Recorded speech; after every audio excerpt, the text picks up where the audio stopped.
ci kaw ambassade États-Unis bi na dem jëfalee ci teewaay bii nga xamee ni li ko waral mooy ak mbokkoo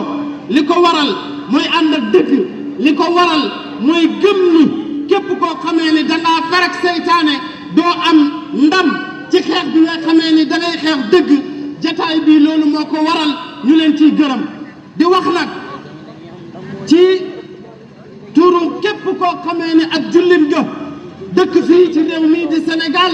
mën nañoo wax ni dëkk ci Afrique ndax ñun xam nañu ni l'islam ba mu commencé tumuranke ca Makka yonent bi ba muy yebal saxaabaam yi fan la leen yebal Afrique la leen yónni te la mu leen wax mooy maa ngi leen di yebal ci continent boo xamee ni ci suuf soo xamee ni ña fa dëkk ña ko dëkkoo duñu tooñ bëgguñu ko tooñ défendre ku tooñ ci la ñuy sax ci la ñuy nekk kon nag suñu jotaayu tey bii day firndeel loolu nga xamee ni rasulullahi sallallahu alayhi wa alihi wa sallama dekkal na ko waxoon na ko saxaabaam ya démb tey di door a ñëw ndax ñun gëmuñu ne ab jullit rek mooy ki nga xamee ni dafa am yenn gëm-gëm yu wuute ak yow ni kooku loolu day wàññi ci ak julliteem dara ñun gëmuñu ni ab jullit rek mooy ab chiite gëmuñu ni ab jullit rek mooy ab sunnit gëmuñu ni ab jullit rek mooy ab wahabit waaye dañoo gëm ni képp koy wax laa ilaha illa allah muhammadun rasulullahi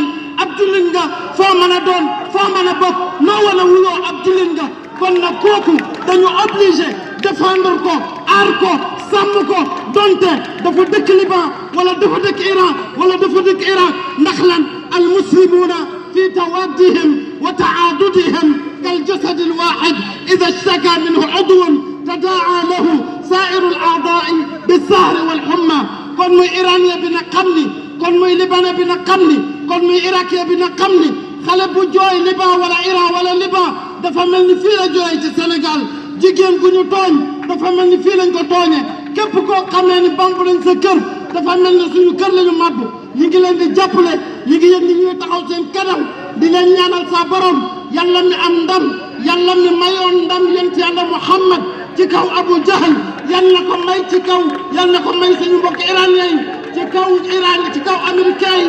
ci kaw yahood yi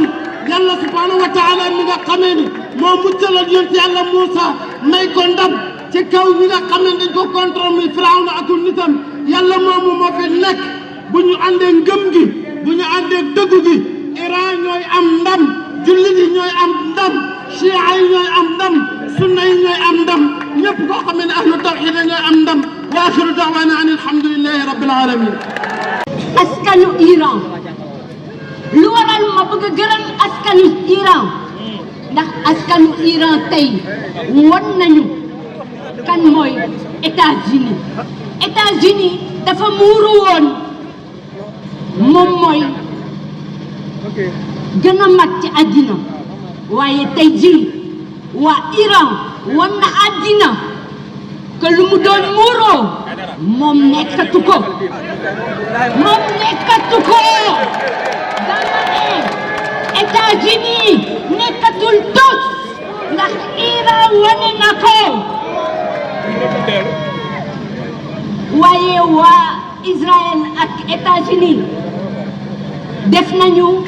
jëfin workat lu waral ñu def jëfinu workat dañu bàyyi ba ñu waxtaan juboo ak waa Iran kuréelu Iran ñu xaar ba ci ëllëg sa kan la ñu doon waxtaan pour xam naka la ñu war a kuréelu waxtaan ak ñoom juboo ak ñoom ñu ñëw xaar ba xale yi dugg école téeméer ak juróom-ñetti fukk doom yoo xam ne ndey jur na leen yoo xam ne day jooy na leen man jur naa xam naa luy ñàkk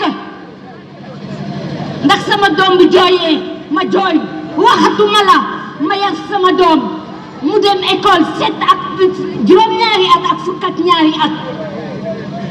ñu ñëw noot leen sànni leen benn boobu pompier yi ñëw loolu doyu leen ñu ne loolu doyul ñu ñëw jëlaat beneen bombe dor leen mënatuñu xàmmee lan mooy doom mënatuñu xàmmee kan mooy kan ñaawteef bu toll loolu dama ne Sénégal du ko seetaan dama ne Sénégal du ko seetaan ndax Sénégal lan la xam ku ñu tooñ dañuy ñëw jàppale la dañuy sot ñaawteef bu mel nii dama ne ñun duñ ko seetaan dinañ ci taxaw te damay gërëm waa Iran ndax tey jii taxaw na ngir Beyrouth taxaw na ngir Palestine taxaw na ngir xeex lépp luy impérialisme kon nag gàcci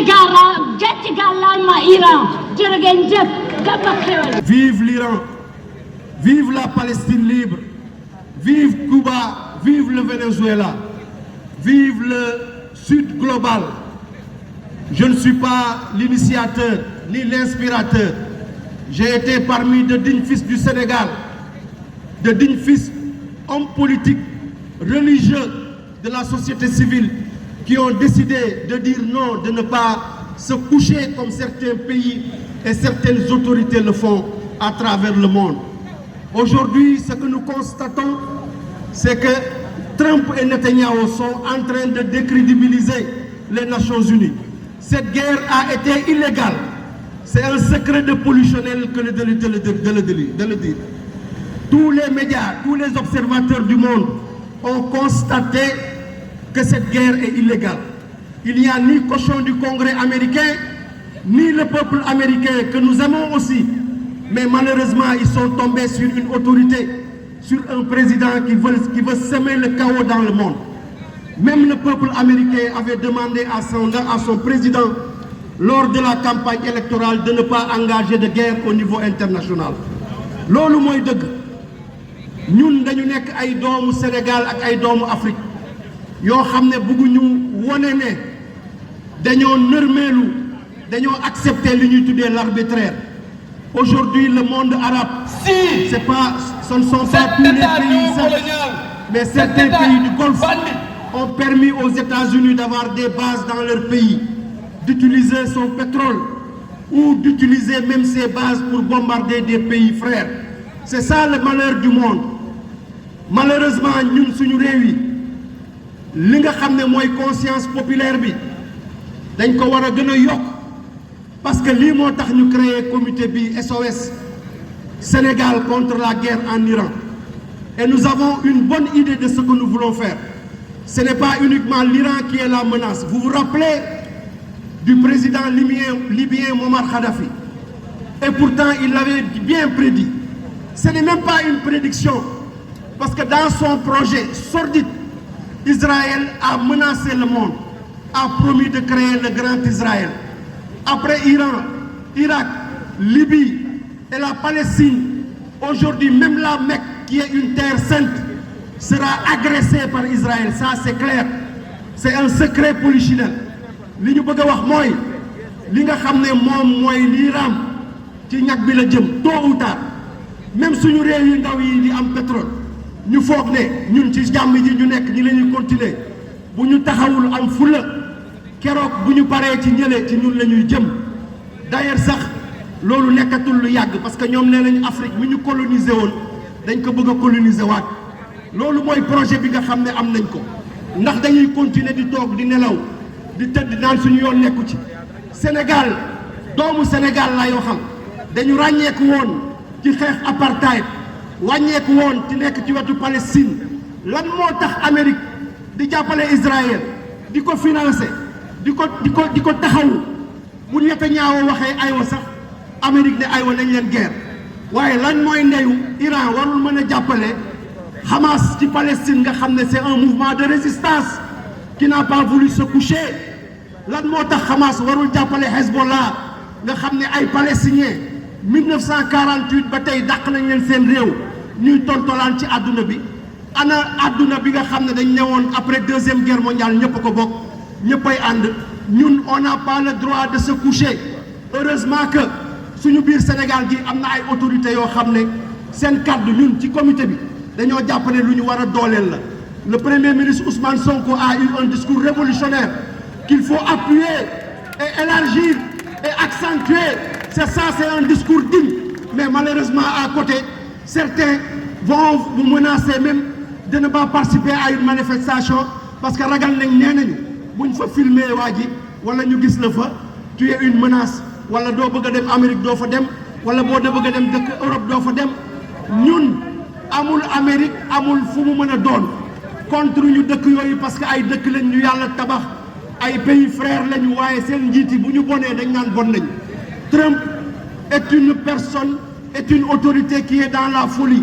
et qui risque de mettre le feu, le chaos dans tout le monde entier. Et il a commencé de le faire. Moo tax ñu ngi invité comité bi yëpp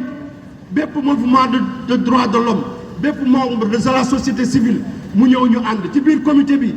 On a salué la présence des hommes politiques. Vous avez vu la présence de Mamadou Diop Decroix, de Mansour Ndiaye de Doolé Yaakaar, du PASTEF. Vous avez entendu hier le message de Guy Marius Sagna et des députés de PASTEF qui sont là, de l'opposition, du Parti démocratique sénégalais et de tous les membres de la société civile sénégalaise qui sont dans le comité, des hommes, des femmes et même des enfants qui se sont ralliés à notre cause.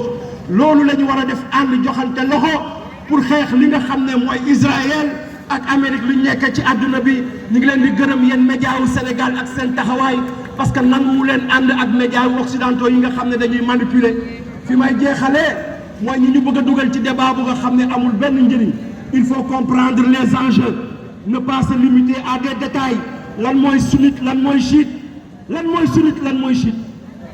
lan mooy sunnite lan mooy chiite. Même Arabie Saoudite iraniens yi bokk nañ ñi fa ëpp di jaamu ji yàlla di wër Kaaba gi fii suñu réew yi nga gis ay nit yoo xam dañuy sañ a takfir diw ne moom du jullit wala nangam ak nangam ñooñu ils sont à la périphérie des enjeux du monde. Ils sont à la périphérie des enjeux du monde. Nous faisons face à une menace mondiale. ñu ngi leen di gërëm di leen sant wa salaam ba beneen yoon asalaamaaleykum. Un État criminel. Occident